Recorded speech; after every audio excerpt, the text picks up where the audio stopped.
Allah senin mutlu olmanı istiyor ama sen inatla buna izin vermiyorsun.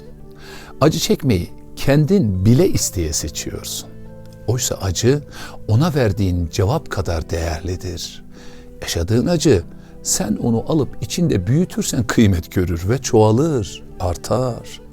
Ama sen ona değer vermez, yok sayarsan acı da çekilip gider. Acının derecesi ona nasıl yanıt verdiğinle %100 doğru orantılıdır. Kaybettiklerinden vazgeç artık. Kazandıklarına sahip çık. Aksi halde ışığa değil, karanlığa kapılırsın. Karanlık finaldir.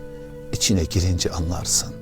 Unutmak acının en güzel intikamıdır. Bırak artık kapılar mutluluğa açılsın.